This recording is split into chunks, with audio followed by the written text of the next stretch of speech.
Matter ఏంటంటే ఇప్పుడు Kubera movie చూసి వచ్చాను నెల్లూరులో. సో ఈ మూవీ అయితే చాలా బాగుంది గైస్, స్ట్రైట్ ఫార్వర్డ్గా చెప్పేస్తున్నా. సో నెగిటివ్స్ ఉన్నాయి, పాజిటివ్స్ ఉన్నాయి, అన్ని మాట్లాడుకుందాం. సో మూవీని అయితే హ్యాపీగా చూడొచ్చు, దాంట్లో ఎటువంటి డౌట్ లేదు.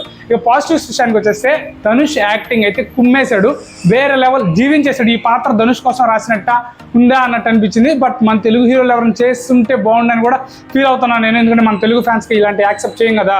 సో చేస్తుంటే బాగుండు మన తెలుగు హీరోస్ ఎవరైనా చేస్తున్న అనిపించింది. బట్ ధనుష్ అయితే దుమ్ము దులిపేశాడు.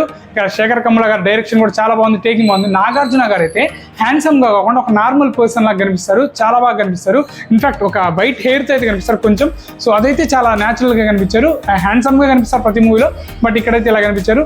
ఇంకొకటి వచ్చేసి ఈ మూవీలో రష్మిక గారికి అలాగే ధనుష్కి మధ్య సీన్స్ అయితే కొంచెం కామెడీగా అనిపిస్తాయి. ఫస్ట్ హాఫ్ ఎండింగ్ నుంచి అలాగే సెకండ్ హాఫ్ మొత్తం రష్మిక గారు అయితే ఉంటారు. సో ఇది మొత్తం బాగా అనిపిస్తుంది. రష్మిక మధ్య సీన్స్ అయితే కామెడీగా అనిపిస్తాయి, ఇదైతే కొంచెం ఎంటర్టైన్మెంట్గా ఉంటుంది. సో ఇది గైస్ పాజిటివ్స్. అలాగే డిఎస్పీ మ్యూజిక్ అయితే పచ్చా పచ్చని చేలలో అనే సాంగ్ అయితే అద్భుతంగా కొట్టాడు. అలాగే పొయ్యిరారా మామ అనే సాంగ్ అయితే వేరే వాళ్ళు కొట్టాడు, దానికి ధనుష్ డ్యాన్స్ కూడా అద్భుతంగా ఉంటుంది. సో ఓవరాల్గా అయితే ఇవి పాజిటివ్స్. ఇక నెగిటివ్స్ వచ్చేసి మనకి మూవీ ప్లాట్ అర్థమైపోతుంది, సో స్టోరీ మొత్తం అర్థమైపోతుంది. ఎందుకంటే ట్రైలర్లో ఒక డైలాగ్ ఉంటుంది, ఒక బిచ్చగాడు గవర్నమెంట్ని ఇంత షేక్ చేస్తాడా సంథింగ్ డైలాగ్ ఉంటుంది ట్రైలర్లో. సో దాన్ని బట్టే ట్రైలర్లో ఉన్నదే మూవీలో ఉంటుంది. స్ట్రైట్ ఫార్వర్డ్గా తీశారు మూవీ, ఆ ట్విస్ట్ అండ్ టర్న్స్ లేకుండా. దానివల్ల కొంచెం ప్రెడిక్టబుల్గా ఉంటుంది. కొంతమందికి నచ్చవచ్చు, కొంతమందికి నచ్చకపోవచ్చు. నాకైతే కొంచెం ఓకే కైండ్ ఆఫ్ అనిపించింది ఈ లైన్ వరకు.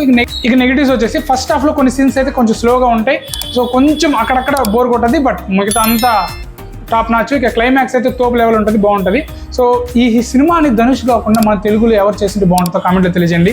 Star heroes like power star Pawan Kalyan, Mahesh Baba, Prabhas, NTR, Allu Arjuna, Ram Charan ఎవరు చేస్తే బాగుంటుంది. నేనైతే వీళ్ళందరూ కాకుండా నాని లాంటి పర్సన్ చేస్తుంటే ఈ మూవీ బాగుంటుంది ఏమో అనిపించింది. బట్ ధనుష్ కాకుండా అంటే మన తెలుగు హీరోలో ధనుష్ చించేసేలేండి, అది వేరే విషయం. సో అది మ్యాటర్. సో మూవీని అయితే ఖచ్చితంగా హ్యాపీగా వెళ్ళి చూడండి గైస్. భారీ ఎక్స్పెక్టేషన్స్ పెట్టుకెళ్తే కొంచెం డిసప్పాయింట్ అవుతారు.